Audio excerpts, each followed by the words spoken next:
Going to start that. And welcome, everyone. I'm Amy Chandler from the Oregon Health Authority. I'm our early childhood policy and program coordinator, and we're excited to have our first Oregon PCIT Consortium webinar of 2026. So welcome back, everyone. We've changed our cadence a little bit for this next year, so it feels like it's been a while since we've all been together here. So welcome. Glad to see you all here. I'm sure we'll have a few more people still trickling in. Um, my co-panelist today that you can see right now is Alejandra Moreno, who many of you know, one of our trainers from Jackson County and BCIT wisdom people that I count on a lot, and she helps organize these webinars. So thank you, Alejandra. And welcome to our presenter today, Lauren Stewart. I'm just going to read a little bit about her background and then pass it over to you, Lauren, to get us kicked off for the day. Lauren is an autism consultant with the Southern Oregon Education Service District, serving Josephine and Jackson counties. Lauren started her professional career in applied behavioral analysis as a clinical supervisor in the community, school-based home, and center-based settings. In 2016, Lauren moved into the school systems, providing behavior support to classroom teachers, caregivers, and parents to implement evidence-based practices within the classroom. In 2021, she moved to Southern Oregon, where she served as an autism consultant since then and continues to provide trainings, consultation, and collaborative conversations with classroom teachers, support staff, parents, and caregivers on best practices to implement within the autistic community from early childhood to transition age and beyond. So we are really excited to have you here, Lauren, to learn more about your work and this topic, which is we have a lot of interest in. So we're glad to have you here today, and I will pass it over to you. Um, just a reminder, if people want to pop questions, comments into the chat or into the Q&A, we will probably, do you have a preference, Lauren? Would you like us to sort of save those to the end or interrupt while you're speaking? Usually I Or- will save it to the end. Okay. Yeah. And if I can't get to it or get to all of them, I just ask that you send them to me and I can email responses back to everybody. So I make sure that I address everybody's input. Okay, great. So let's do that. Feel free to pop questions into the chat or the Q&A. We'll circle back to those at the end. And we also have some handouts to share after the presentation as well that Lauren sent us. So go ahead, Lauren. Thank you. Well, thank you. Well, first, thank you to Alejandra for making this connection with SOESD and having me here today, and Amy for allowing me to present.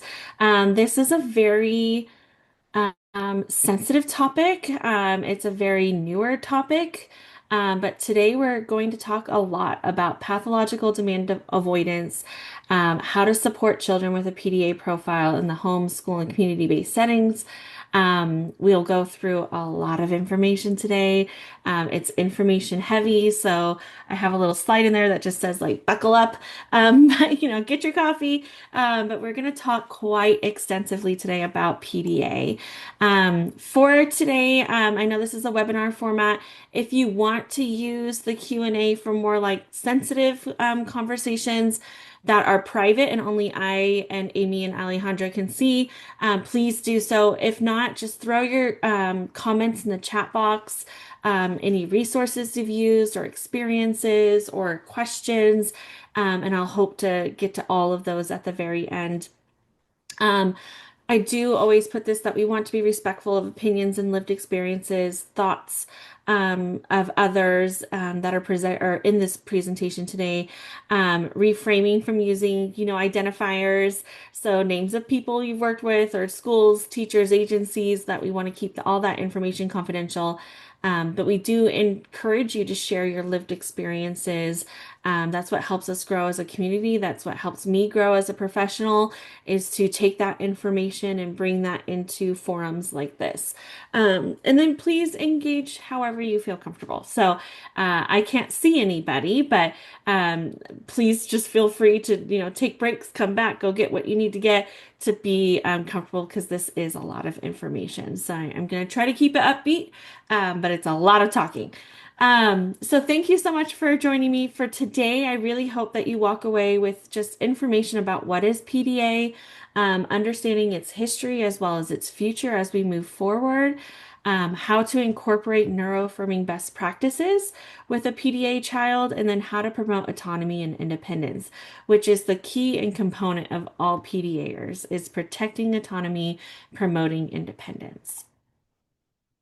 Um, Again, buckle up. It's a heavy presentation. We'll do a quick little overview of PDA, a history and the future of PDA, how to support our PDA children in the home, school-based supports, community-based supports. I'll have some key takeaways towards the end, and then questions towards the last, hopefully 20-ish minutes of the presentation. I think we're scheduled today till 10:30, so I want to be respectful of everybody's time, and making sure I have a little timer in front of me that says, Lauren, stop talking at 10:15. So we'll see if I can if I can accomplish that today. Just as a disclaimer, I myself, oh, I skipped all the way to the end. Look at that. I'm just like, you got it all. We're done. Um, Let's go back to this. Okay. Disclaimer, I put this in all of my workshops. I myself am not neurodivergent. I am the parent of a neurodivergent child. My son Liam has ADHD, a medical diagnosis of ADHD. He does not have an educational eligibility yet for ADHD, but he's only in second grade, so we'll see where that takes us. I'm an ally to all neurodivergent individuals. Most of the visual supports, tools, I've pulled directly from neurodivergent voices. And although this workshop doesn't serve as direct consultation to the families that you serve, it's aimed to be informative, obviously does not replace medical advice, but it's really just what we know as educators right now, as professionals working in the field, of how to best support PDAers. So, a little bit about me. This is my family. We moved here in 2021, and it was a culture shock when we moved here because coming from California, there was services everywhere. There was ABA, there was speech, there was OT, there was a surplus of things. We lived very close to the Mind Institute, so we had ASD support everywhere. When I moved to Southern Oregon and I started to look for a job, I was like, well, where's all the things? Where is it? And I was quite shocked to find out families were sitting on wait lists for years, sitting on wait lists for services for years, and that gap was just building and building and building. So, as a professional mission, I'm here to bring more for families in Oregon, to bring more for the professionals that serve families in Oregon, and then just to uplift and amplify autistic voices. Amy did such a wonderful job kind of going through my gauntlet of professionalism. But this year at Southern Oregon ESD, as an autism consultant, I had the opportunity to work for Douglas ESD as an autism consultant in the early intervention program. So it has been so fun to work with coordinators and professionals that are working with kids in the homes again, because that is something I absolutely love and miss for my position that I'm in now. So, um, I saw Lauren, Amy, you unmuted. Yes. I'm just going to pop in real quick. Technically, I think most folks are planning to be here just for an hour, 9 to 10. I think Okay. Alejandra and I might not have clarified that with you. We have the Zoom window open though Okay. until at least 10:15, and we will record the whole session. So if Okay. people need to pop off, we'll understand. But if you want to stop maybe a little bit earlier to address any questions, we might want Gotcha. to do that. Then we will have the recording to also send out with folks who are in attendance today. Um, so if people need to leave early, we'll understand that's why. If you're able to stay on, stay on. So Lauren, sorry about Okay. that misunderstanding, but just No, share as that's much as you fine. can.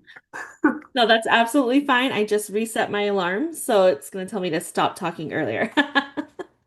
Okay. So language considerations. This is just a couple slides from Organization for Autism Research, and then a couple surveys about the use of identity first language. I will use that quite often in our workshops. So instead of using language person first of I am a person with autism, identity first is autistic person. So I tend to use that as that's what most respondents prefer. I absolutely love this quote. The beauty of the brain lies in its differences. It is in these differences that we find strength and understanding. I have this posted in my office. It's just a helpful reminder that all brains are different. And even this conversation today about PDA and how you take that away for the families that you work with is going to be different. It's going to shift. So all brains are different. This is a nice little video. It's from PDA Society. It's a wonderful organization that's really leading the way in the UK around conversations around PDA. So I'll watch this video. Let me get this queued up. This video is a really quick introduction to PDA. Autism is dimensional. This means that it varies a lot from one person to another. A PDA profile describes one way in which autism can present. With PDA, it demands of all types, including lots of things that you might not think of as a demand. Can trigger an automatic threat or anxiety response. And a feeling of panic can rapidly set in. Demand avoidance in PDA is a question of can't, not won't. PDAers often describe it as a neurological tug-of-war between brain, heart and body. Also, the approaches that help can seem a bit unconventional. A partnership based on trust, flexibility, collaboration, careful use of language and balancing of demands works best. Because PDA is often missed, misunderstood or misdiagnosed. It's important for all of us to have PDA on our radar. To find out more, please see our website. Okay, let me just make this smaller. So when we talk about PDA, I really like the phrase of it's that tug of war between brain, heart, and body. So it's that understanding that how we approach things, how we say things, and how it's received is much different. Anything can be a demand, anything can be an instruction, and then met with resistance from a PDAer. And this conversation, the conversation around PANDA, the different types of approaches for PDA intervention, where we will deep dive later. But a lot of it is based on trust, relationship, and how we are encouraging the child to be that forefront of the decision-making process. For PDA, it's also known as, well, globally known as pathological demand avoidance. It's also pervasive demand avoidance, pervasive drive for autonomy, extreme demand avoidance. It could be demand avoidance of the pathological type. There's different ways, but the two most common ones is pathological demand avoidance and pervasive drive for autonomy. SallyCat is a wonderful resource bank all around PDA that I really encourage people to go look and see.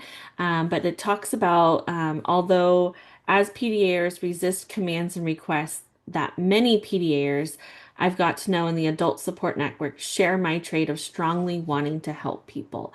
It's a strong drive for autonomy, for independence, for wanting to help volunteer, provide assistance.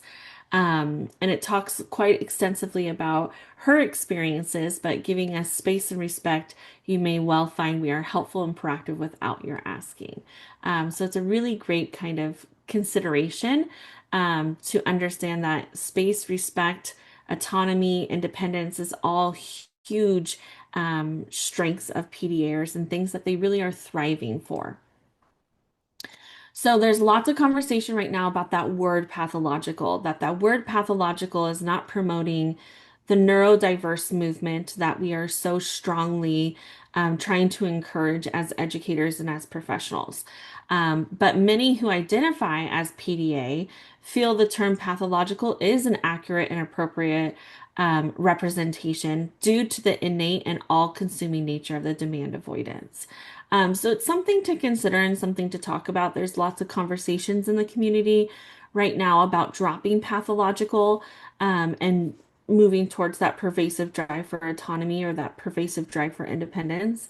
That's a big conversation, but a lot of people who identify as autism with a PDA profile really prefer pathological as being part of that demand avoidance piece. For pervasive drive for autonomy, it was coined back in 2019 by Tomlin Wilding.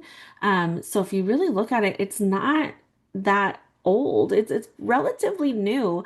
There's lots of conversations in the UK, in Australia about PDA. There's not so much information here in the States yet. So we are really just kind of starting to come to the surface with it, whereas other countries have really started to encourage it, identify it, acknowledge it. There's a strong intrinsic need for autonomy and control where it shifts from that pathological framework. It's created by online communities and advocacy networks. So there's lots of self-diagnosis with PDA, a lot of self-diagnosis with autism, especially in adults, as they are now experiencing their young children being diagnosed with ASD. They themselves are starting to identify identifiers of ASD. One of the pieces that I like to put in here for why it remains a little bit controversial in the US professional context is there's absence of formal recognition in diagnostic manuals. So PDA is not a standalone diagnosis. It's coupled with limited empirical evidence that leads researchers treating it as an emerging descriptive construct.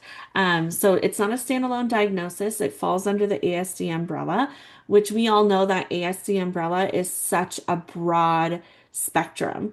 It's many different traits and characteristics, but although we have to meet those 7 domains to be eligible, those 7 domains could look different for every single child. So a little bit of history. It was back in the 80s, we really started to have conversation around PDA in the UK. In 97, a contact group was formed.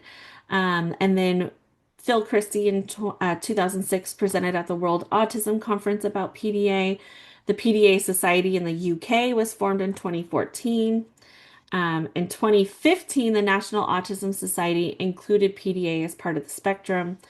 And then in 2017, the CRC for Living with Autism in Australia included PDA and best practices guidelines.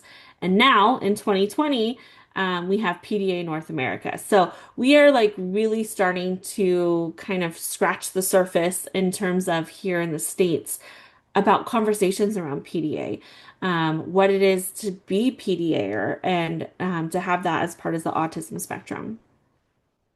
From personal experiences, this is pulled directly from pdasociety.org, these are what people who are living with PDA, what it kind of feels like in terms of their anxiety, what it results in their everyday lives. So on a daily basis, I can't do things that are expected as a result of my stress response to demands. It causes a lot of anxiety. I have safe people. I have deep interests. I experience extreme emotions. I can be very impulsive. I can talk with people or be charming, but sustain deep friendships are rare. I often get around demands by changing the subject or doing similar. I often engage in role playing or pretend or am very imaginative to mask in character. So we have a lot of PDAers as well as a lot of people who are autistic engage in masking behavior. I know for my son, who is an ADHDer, who I have very strong suspicions could also be a PDAer, his masking skills at school are exceptional. He goes from 7:50 to 2:30, not one issue in structured settings. And then once he gets in the car, completely shuts down. His mask completely fades and he is just done for the evening. Like his brain has been on overload, his nervous system is shot. Traits of PDA, we commonly see a lot of individuals PDAers engage in pretend or role play. We have a lot of PDAers that we work with right now in Josephine County who are actually in the Therian community. So lots of role play, lots of imaginative play. There's lots of resists for demands of everyday life, that need for autonomy, that need for control, impulsivity, difficulty with self-regulation, a lot of nervous system regulation. You might see shutdowns from anxiety, passive behavior. Again, the resistance with preferred activities. So like even things that they once enjoyed, they are now trying to like retreat and not engage with because they may have had one bad experience or one bad situation. There's really strong special interests. So whether that be in fantasy, or it could be in real or fictional situations, you might see quite a big difference in sensory differences. So including sensory seeking, so wanting to get a lot of sensory input versus the avoidance part, the shutdown of too much sensory input. Some co-occurring conditions of PDA is we know that it falls on the autism spectrum, but also you might see PDA as a branch of anxiety, of ADHD, of atypical ODD or conduct disorder, so oppositional defiant disorder. It could be a branch off of trauma and developmental trauma, and we see a lot of that kind of overlapping with trauma of having inconsistent caregivers or inconsistent professionals in their lives, or constant shifting, constant changing, constant exposure to stress. Not having those trusted adults can lead to some of that PDA profile characteristics. A lot of people always ask, so what is the difference between PDA and ODD? They sound like they overlap a lot, and they do. They overlap when unexpected behaviors occur, when they're viewed as being avoiding demands or being quote unquote defiant. They overlap with dysregulation, with emotions, with nervous system responses. They're often seen as impulsive, stubborn, disruptive, impacting social relationships. And behavior that can be interpreted as manipulative. You see that kind of overlap with PDA and ODD. But with PDA, we're looking at behaviors that are due to that overwhelming anxiety versus ODD being that irritability and defiance towards authoritarian figures. We know that it commonly occurs with PDA with autism spectrum, whereas ODD is a standalone and it's opposition with an adult. So it's a really strong difference with very similar and overlapping characteristics as well. When we look at PDA, it's widely understood to be a profile of autism. It's involving the avoidance of everyday demands and the use of social strategies, whereas ODD is a type of behavior that's categorized by a pattern of uncooperative, defiant, hostile behavior towards peers, parents, and teachers. With PDA and autism, you might see this quite often, is that that perceived loss of autonomy can activate that extreme threat response. So like it activates that fight, or freeze response, right? A nervous system disability that can have both the internal and external presentations. So again, that anxiety coming to the surface and internalized anxiety. They may appear sociable on the surface, but they may have that ability to mask when they're in certain social situations or educational situations. They might resist and avoid the ordinary demands of life, brushing teeth, showering. We see this quite often with some of our families that we work with and students that we serve, is when they have the PDA profile on their autism, co-occurring with autism, is all of a sudden they stop showering, or all of a sudden they don't want to brush their teeth, brush their hair. That basic hygiene piece gets lost. So you might see that resistance of everyday demands. You might see some social strategies as part of their avoidance. So becoming like, I like this example of becoming immobilized. So like all of a sudden my legs don't work, or I can't function because I have this or that or the other. And then there's also a lot of conversation around obsessive behavior that can often focus on other people. So, like obsessions over friends or fantasies or special interests. It's a very strong association there. For diagnosing PDA, it's very hard to diagnose because it overlaps with so many other conditions. Quite often we see students that are on the autism spectrum that have a PDA profile attached to that. But commonly, it's often misdiagnosed and misunderstood because it's not really heavily researched and have conversations around. So there's no formal diagnostic criteria for PDA in the DSM-5. Medical manuals do not currently identify it as a subgroup of autism. It's commonly diagnosed within ADHD, autism, or even both. PDA Society in the UK says that it should be a standalone diagnosis because there's so much entailing it in terms of interventions and supports.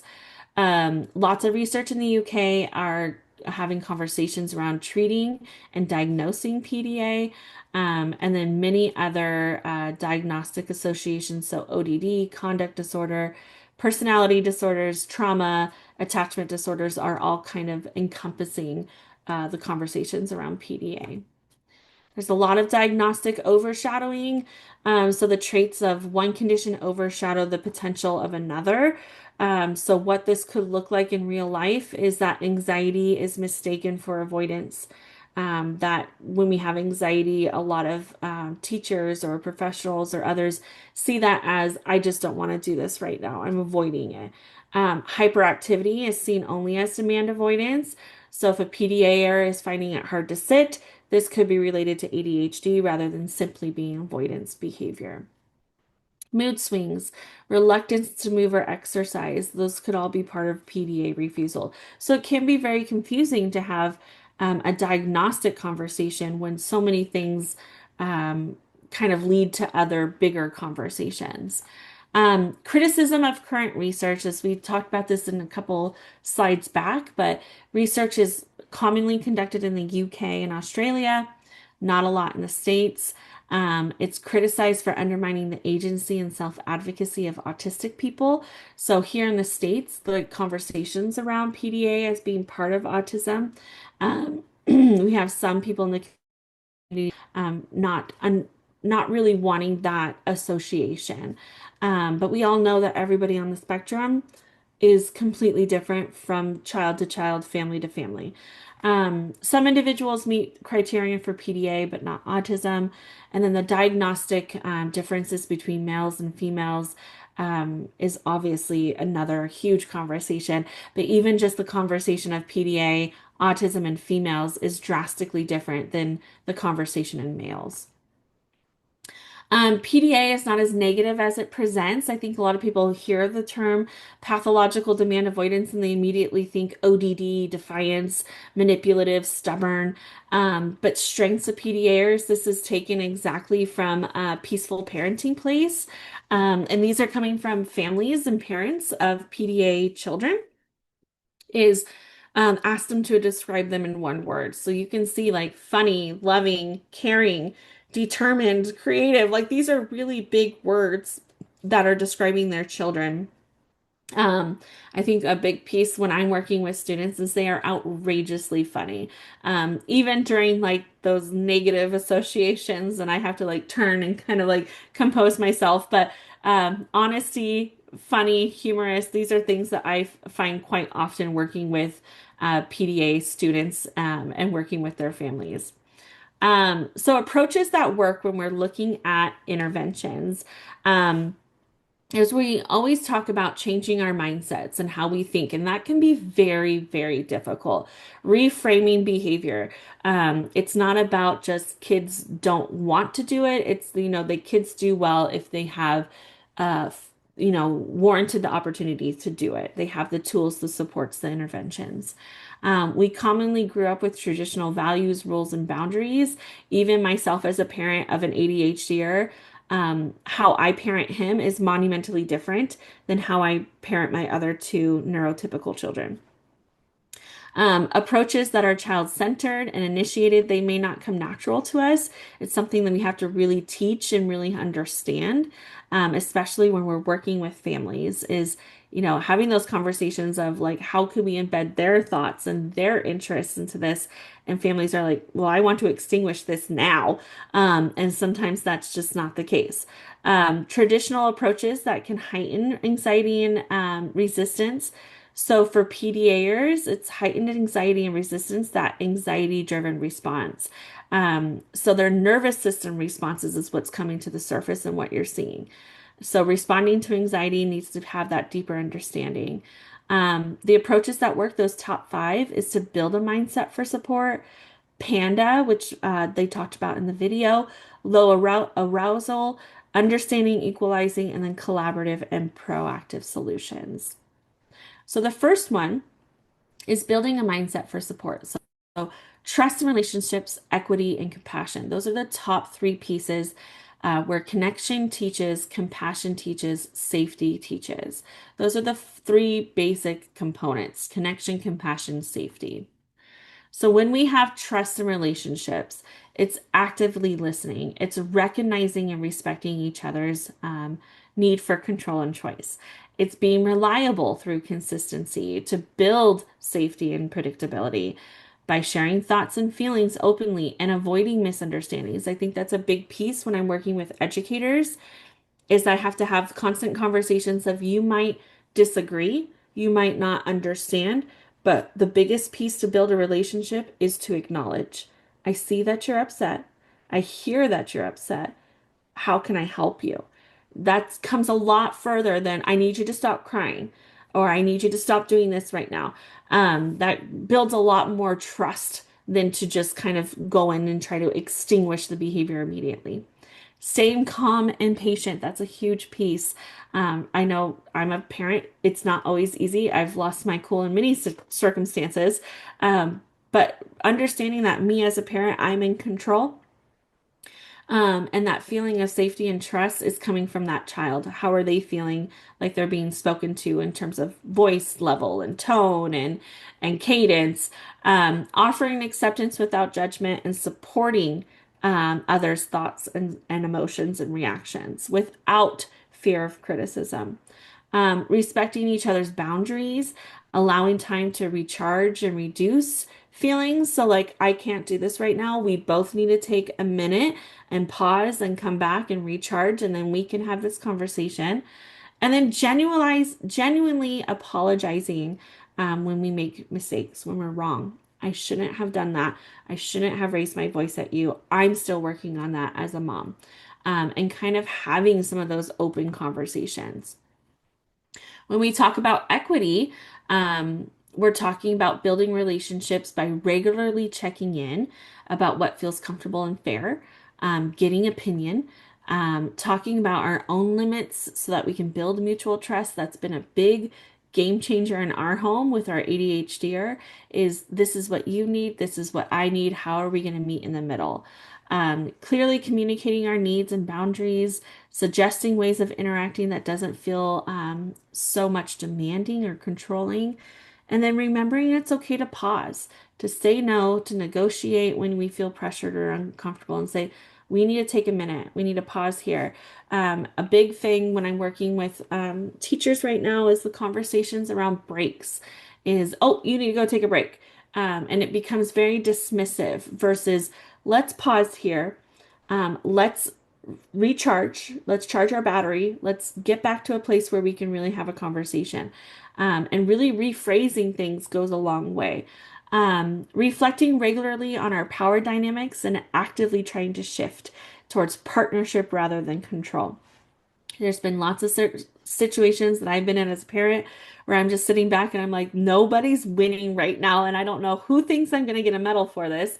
But I need to take a step back and say, this isn't about control anymore. This isn't about what exactly I want you to do in this very moment.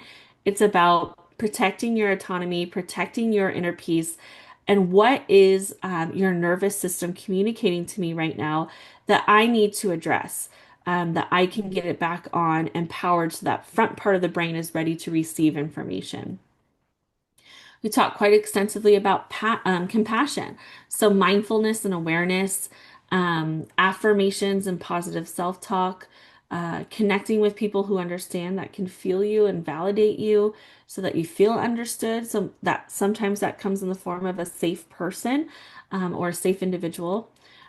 Setting realistic expectations and self-compassion is important because it protects and it enhances that emotional well-being, therefore reducing stress and future exposure to stress. Panda is a tool and support that's been created by the PDA Society of the UK, where they talk about conventional support strategies, but how to modify them to be productive with an individual with PDA. So P being pick your battles, A, anxiety management, N, negotiation and collaboration, which is my favorite one, D, disguise and manage demands, and then A, adaptation. So we're going to talk about what those look like for Panda. So Panda, prioritize and compromise. So it's commonly called pick your battles. We've all heard this as educators working with parents. Like, are we going to die on this hill today? But it's that understanding that at its core, we're letting go of what doesn't matter and we're softening what does. So when we're looking at principles and practical things to try, is stripping things back to the essentials. So they use those non-negotiables like safety. That's non-negotiable, right? But we can negotiate other things. We're talking about the why. People with PDA absolutely need to know the why, the rationale behind things. You get met with, well, why? Why do I have to do this? And understanding there's a need behind something. We share the reason with the individual so that they understand that there's a rationale behind what we're trying to do here. We're offering meaningful choices, not just how and when, but which and why and how they will occur. Being willing to compromise and accepting when things aren't possible. Like, okay, let's come back to this later. Right now, we're not in the headspace to do this. Let's come back to this later. Or let's find a different day or a different approach. With anxiety management, this is a really tricky part with PDAers because the anxiety is the driver of the demand avoidance. So when we feel like our nervous system is kind of at its limit and we are now like to the point of overload, that's when that fight, flight, or freeze comes into place. So that internal pressure to comply, those are those common causes of anxiety: intolerance of uncertainty, processing difficulties, sensory overload, fear of loss of autonomy. But practically, what we can do is low arousal goes so far. That if we are having an individual who is in that fight mode, so it's the release, it's the screaming, it's the yelling, it's the arguing, it's the cursing. If we're coming in matching that, now we have a high arousal approach, which leads to the next category of anxiety. So it could be fight, it could be flee, it could be whatever it is. But when we're coming in with low arousal, calm tone, slow pace, body language, sometimes just turning our voices off and allowing them to vent, that is a big indicator that we're here to protect them. We're here to protect that inner peace. Reducing uncertainty by giving flexible outlines, not just in the moment adjustments. I know my sister and her wife just surprised their kids to go to Disneyland, and my niece just immediately broke down and started crying. Like, she's like, I thought we were going to the doctor. And she's like, no, I told you that to, like, get you excited to get up in the morning. And she's like, but we're supposed to go to the doctor. And I'm like, I don't think she's the one that you can just spring things on. You're going to need to give her time. Like, even if you're ruining the surprise for her, like, she needs to process it in her head because it was just way too overwhelming for her. Allowing time to think because processing takes longer, especially when we're anxious. The ability to hear auditory instructions is very difficult and process that information. We're co-regulating by breathing together, using humor. That's a big thing that I use with distraction and humor is when we're in a crisis situation and I can get in there and I can start using humor or distraction or other things for them to just like suddenly shift their thinking and their brain and their focus, that can go a really long way. For negotiation and collaboration, we're working together, build safety and fairness. So it's not about negotiating for compliance. It's about negotiating for protection, for collaboration. So we're planning together. We're respecting that no can be a full answer. If they can't, they can't. We're working side by side. We're doing it as a partnership, not as a supervision activity. We're modeling that emotional honesty. We're focusing on trust building. And it's not about expecting them to just automatically shift to the next thing. It's understanding that we need space for mutual understanding without pressure. When we're disguising and managing demands, we're really looking at demands as being direct requests, internal expectations. Sometimes social demands can be types of demands that PDAers have a difficult time with. We're using declarative language. We're wondering out loud. I'm like, I wonder if we need to get our shoes on to go to the car. Yeah, we probably should, versus let's get our shoes on. We're offering info. We're not by not giving instructions. Is hey, we're gonna be leaving in 10 minutes. Hey, just a reminder, we have 2 more minutes before we get out the door. I'm getting my bag on because we're getting ready to get out the door. Using third person humor. Those are ways for younger kids to really get in there and try different things. Writing things down, that can be huge. For my son who is ADHD, we used a show me method by Sarah Ward, who's a speech language pathologist, to get him ready to go in the mornings, because we would every morning it would be, Liam, get your shoes on. Liam, where's your shoes? Liam, I don't see your shoes. Let's go. We would get to preschool. He'd pop out in his socks, and I'm like, where are your shoes? And I'm just like, as a parent, my blood pressure's through the roof. I'm already stressed out, and it just was not feasible for us. So we moved to a picture of him, and I said, okay, show me you're ready for school. And it made such a huge difference in just how he was getting out the door in the morning, and just not that we didn't still have hiccups, but in general, as he would check and see, like, I have my backpack, I have my shoes, I have everything, I'm ready to go. For adaptation, this is a big piece, as parents, as educators, as professionals, is we always have to have a plan B, even a plan C. So we're looking around the room, this isn't working. Like, what is our plan B? What is our plan C right now? It isn't failure as parents, as educators, it's flexibility. We're able to shift. I'm just not receiving the response that I need at this moment, or that I desired at this moment. So how am I shifting to the next thing? Trying novelty, role play, noticing signs of burnout, adapting to the environment. So we probably have this conversation often, is what does the environment look like for our kids? How safe is it? How predictable is it? So that we can have our kids engage in routine, engage in changes. Um, Low arousal approaches is so incredibly important. Is that demands cause anxiety, so it results in that avoidance of challenging behaviors. So how we shift our demands, the intensity in which we deliver them, can make such an emotional impact, that it supports emotional regulation.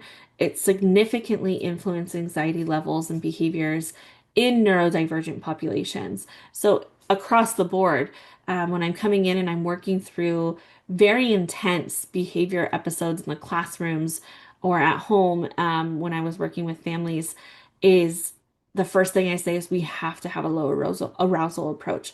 Is how are we going to encourage families to do that? Take a deep breath, take a minute in your room, collect your thoughts, then engage. Is we have such a strong need to want to stop, like this has to stop right now. And for PDAers, like that, they don't have that ability to click it on and click it off, right? So these are just some conversations of low demand parenting, some examples of that, so that it shows flexibility and choice, prioritizing collaborative approaches to help foster that sense of autonomy, and that indirect and depersonalizing requests. Understanding equalizing. So this is commonly known as leveling. And it really is that conversation of how are we promoting collaboration? How are we promoting our students or our children, or those that we're caring for? How are we promoting some of that helpful conversation? so that our kids don't feel like they're invalidated.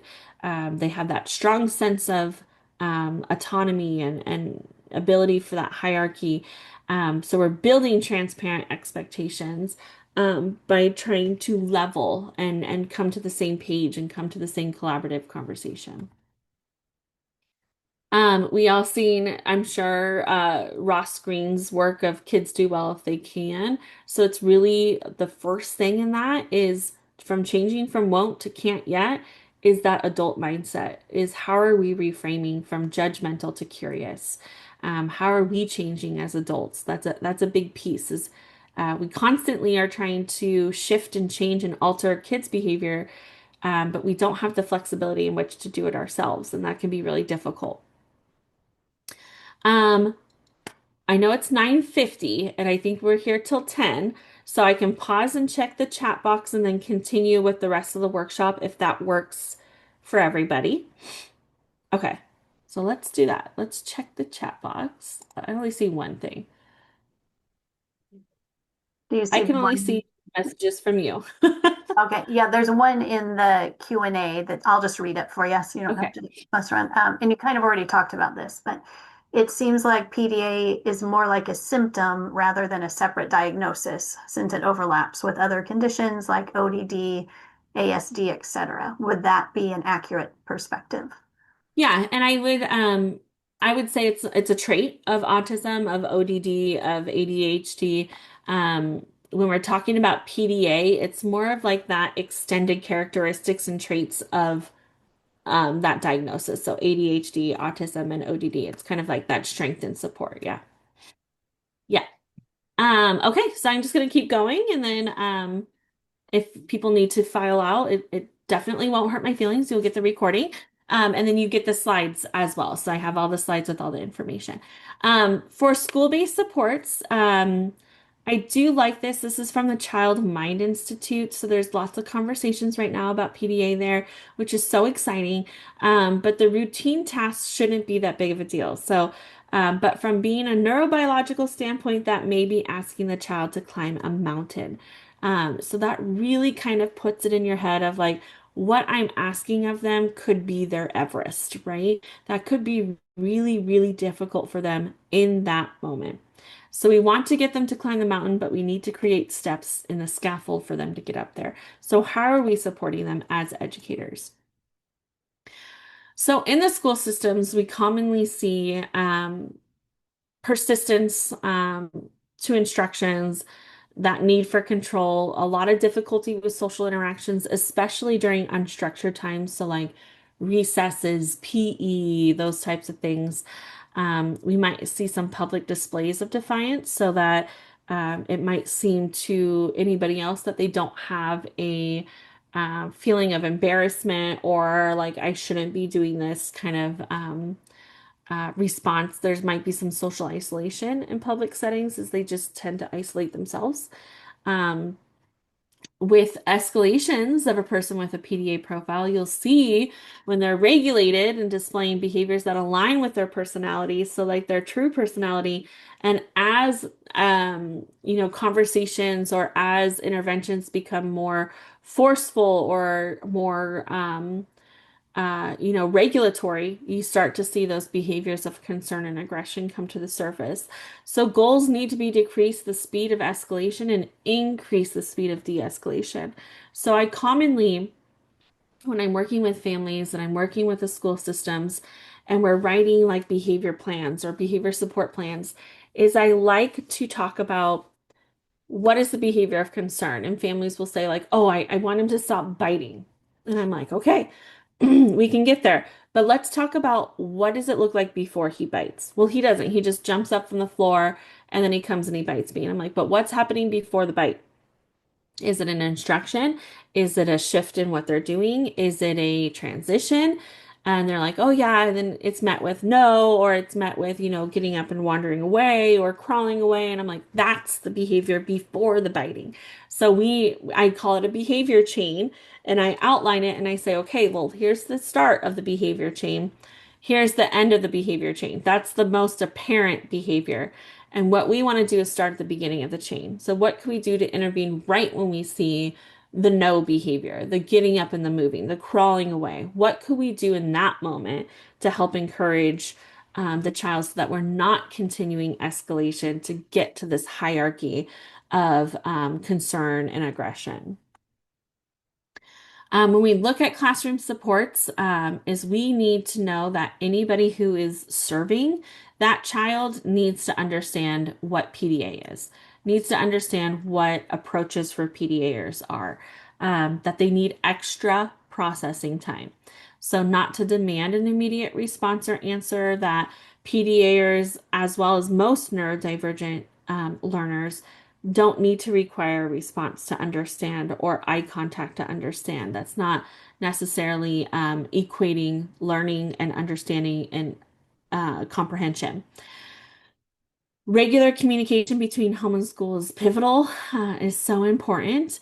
The attention at start of the day to discuss expectations, the events of the day is very important. Like, this is the expectation to the day.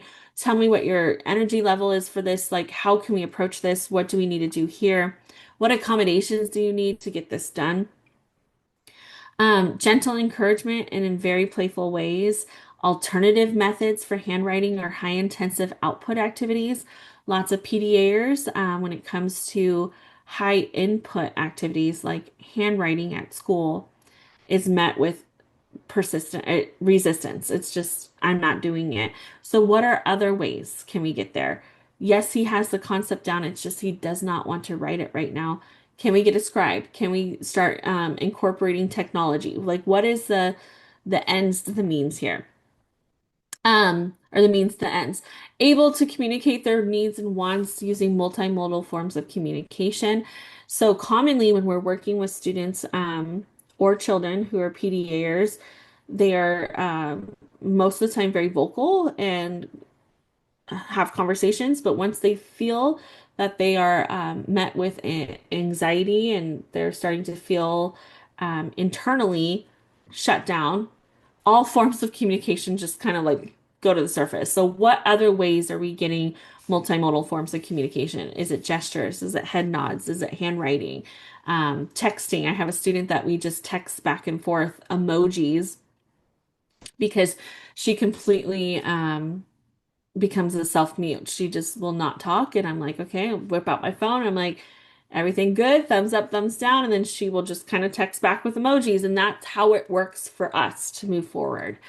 Undivided attention and patience, calm and clear expectations, and then giving praise in a low-key way. So sometimes even giving praise in very positive parts of their day can inflict their anxious response to heighten. So they might not hear it as a positive reinforcing conversation. They hear it as yet another thing, another social standard I have to uplift to. With the child support team, it's important that everybody has a low arousal approach. We explore what causes the anxiety. So what are the roots of the anxiety here? Take the time to discuss motivators and interests with our child and how to incorporate that into their everyday academics. Model and teach strategies to recognize, monitor, and manage anxiety. So we actually have to teach self-regulation, self-awareness, self-expression. That's not a common skill that is found with most neurodivergent people, but especially those that are autistic and have a PDA profile. To be flexible and responsive to anxiety levels, to plan for predictable triggers, to teach relaxation and coping strategies through co-regulation. So co-regulation, I could have a workshop all by itself about co-regulation. I'm very passionate about it, but when we are not regulated ourselves as educators, as professionals, as parents, we will not see regulation with our kids. Because our kids' natural response is to meet where our parents or our person of trust is, versus us as parents, and we have the ability to control that, is okay, I need to bring it down so that I can bring that down with my child, right? Involve your child in decision making and flexible routines, and to incorporate sensory regulation and supports. I always like to think about this. I did a training on this with a bunch of educators in Medford School District. But our kids' buckets are full. So when they're coming to school, we have environmental stressors, we have family stressors, school stressors, anxiety, depression, fear at many different levels across all grade bands, right? And it's just constantly filling that bucket. And before we know it, our kids' buckets are completely full before they even come to school. So our job is to find ways to release the pressure and reduce the amount of stressors that are being added to that bucket. So just kind of thinking of like poking holes in that bucket to release the pressure, is we need to have that understanding that our kids are carrying very heavy backpacks to school with things that we cannot see. And having, as educators, is, how we receive students in the morning can be a really big indicator of how the entire day is going to go. I work in a school up in Grants Pass School District, who uses zones of regulation, which is an emotional regulation curriculum, but they use it as part of their arrival to school. So if you are late and you have a tardy, instead of getting a tardy pass and taking it to school, they see how they are on the zones of regulation graph. So red being like, I didn't get to eat breakfast. Now I'm late for school. I can't eat here. I'm upset. I missed the bus, whatever that may be. Having that red pass, taking that to school or to your classroom as your tardy slip, it's receiving that to the teacher of like, I'm not ready to receive what you're doing right now. I need to come in. I need you to offer me like a safe space to go as I get the red slip. Wow, Lauren, it really looks like you've had a rough morning. If you want to take a break in the break space, or if you want to sit outside the classroom until you're ready to join us, great. It kind of gives a really good indicator of how we're receiving our students every single morning. And if their bucket's already full, what is the purpose of just adding more to the bucket? You're just going to be met with resistance. You're going to be met with heightened anxiety, and their nervous systems are already at an all-time high. With community supports, this is more, I guess, more if you are accessing, community-based instruction with your families, but promoting autonomy by providing choices when you're going to the grocery store is, okay, you have the grocery list. Where do you want to start with the groceries today? Promoting autonomy by incorporating child's input. So before you even make a plan, how are they incorporating their interests into that plan?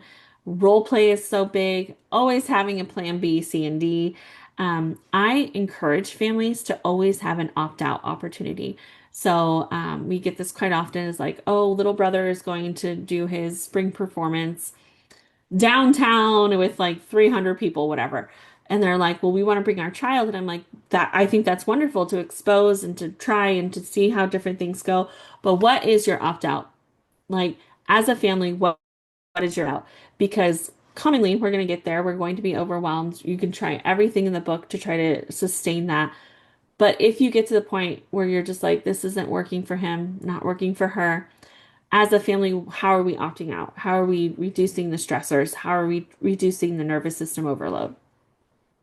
Recognizing and providing value to your child's emotions and reactions. So again, that's that acknowledgement and understanding. Practicing co-regulation in safe places, incorporating interest and preference as much as possible, incorporating flexibility. And then we have to give ourselves grace and be patient in the community, that it is absolutely overwhelming. When we have our kids, our neurodivergent kids in the community, we're trying so hard to embed ourselves socially in certain things and provide, exposure and opportunity. But it's okay to give yourself grace and say, we're just not ready to be here yet. We need to have other things in our toolbox, in our tool chest, to be able to engage in this. Some key takeaways for a parent, for parenting a PDAer. Again, the involvement in decision making can go a long way. Giving them a steering wheel with boundaries, encouraging their curiosity, using declarative language. So instead of, the instructions of get your shoes on, is I think we'll probably need, do you think we'll need sandals or do you think we'll need boots for this? Rather than telling them what to do, we can kind of strew and we can kind of get there by like the processing piece. So instead of telling my son Liam to put his shoes on 65,000 times in the morning, is what it felt like, is now like, oh, show me you're ready for school. When we're using communication strategies for PDAers, offering choices, collaborative language, asking questions, like I always tell parents, yes, you know the response. Yes, you know what they're going to say. Or you know the answer, but like ask the question, get them involved. Use statements rather than instructions. Incorporate playfulness, use visual aids. That's a really great way to encourage autonomy. Increasing flexibility by using playful approaches, incorporating games and fun activities. So being very like loose in how we do this is let's see who can pick up the most toys in 5 minutes or who can do this the fastest. Imagination, role play, creating stories and scenarios. So you might use like social narratives a lot to help teach skills like this. Humor and lightness, flexibility in rules and routines, encourage creativity and solutions, and then positive and encouraging language. These are all different ways to help increase flexibility, especially around those with a PDA profile. These are some of my most favorite texts that I've read around PDA. I really enjoyed I'm Not Upside Down, I'm Downside Up. It's a really great like personal perspective of breaking through the barriers with PDA. But these are four of my favorite books that I've read to date. About working with PDAers all the way from, parents and professionals to like personal relationship interactions. So I just leave those there. These are some PDA resources, all about teens and young adults who talk about PDA, so their own personal experiences with PDA. There's videos and podcasts, YouTube videos, as well as some like Facebook pages and stuff.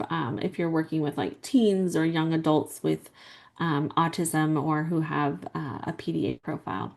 These are some other neurodivergent resources that I absolutely love that have some really cool neurodivergent insights and how we're really moving towards neurodiversity affirming language. So, again, you have all this in the slides that will be given to you after this workshop, but there's lots of PDA in there, there's lots of autism in there.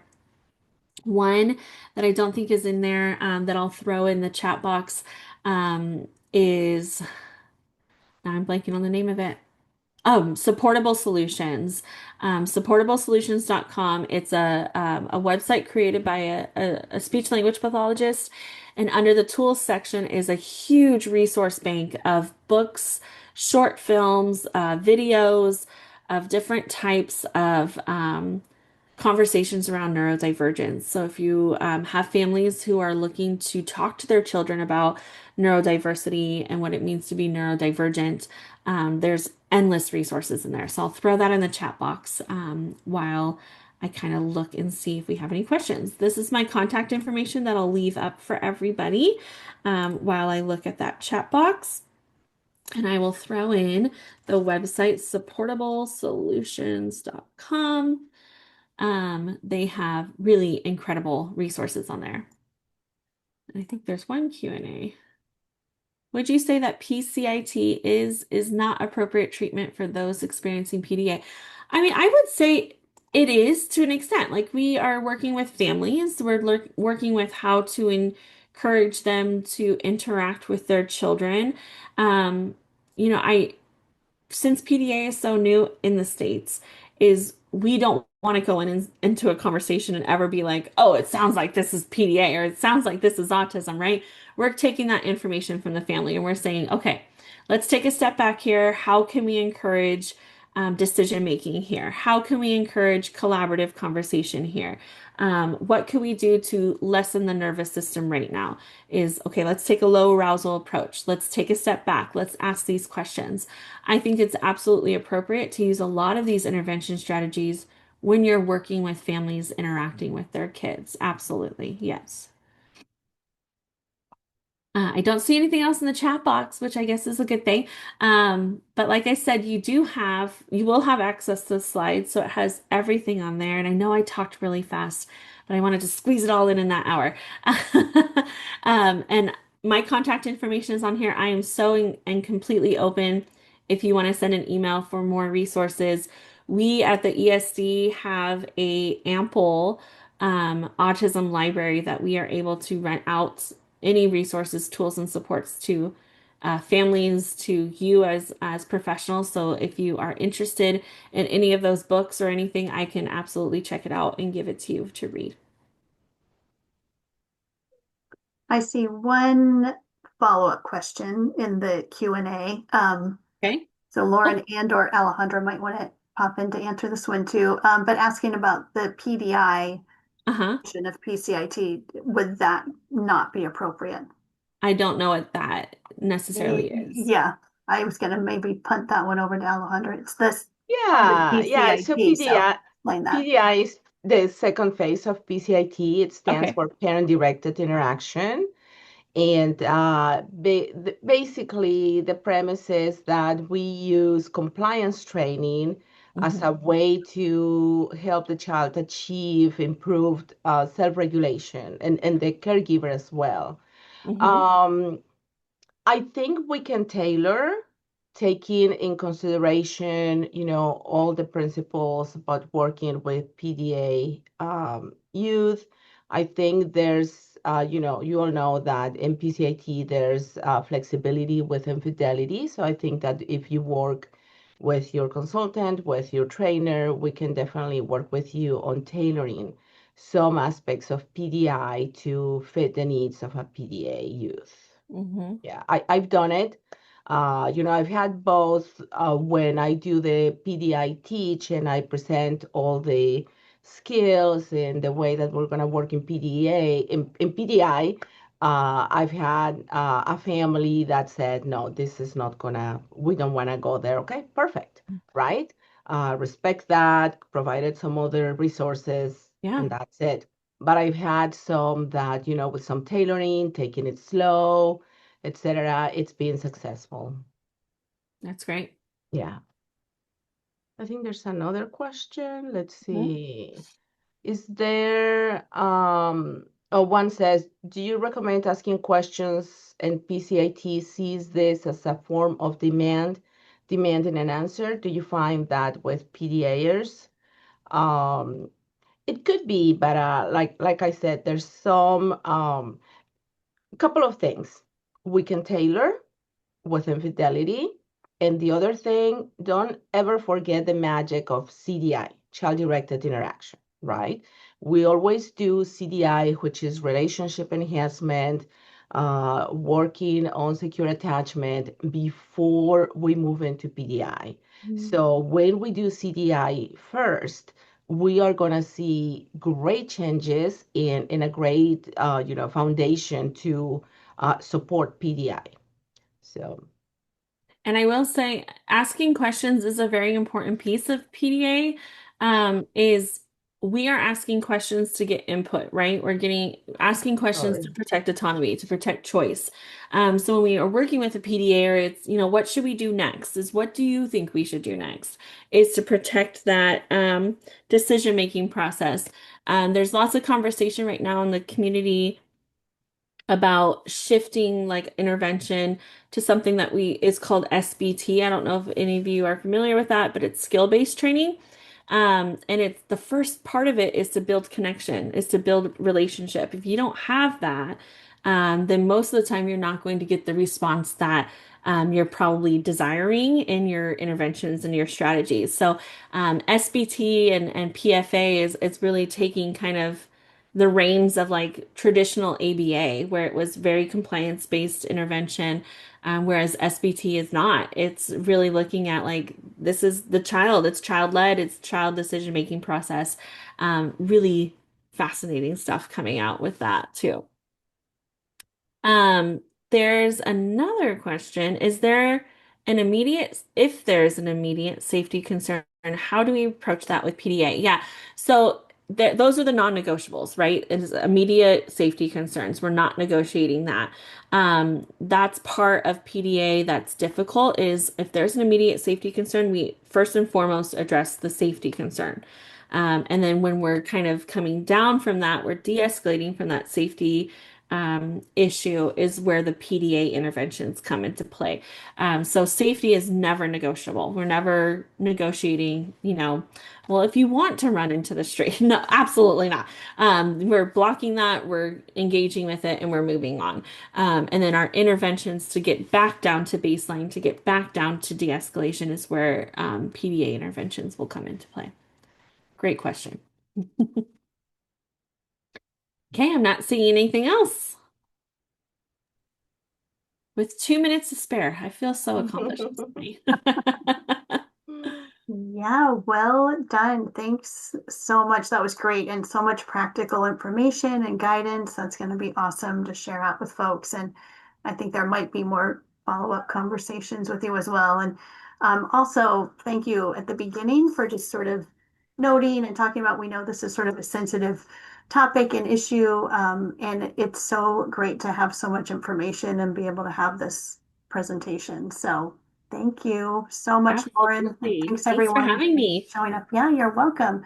And if you are able to hang on for just 1 minute, Lauren, do you have a couple instruments? Okay.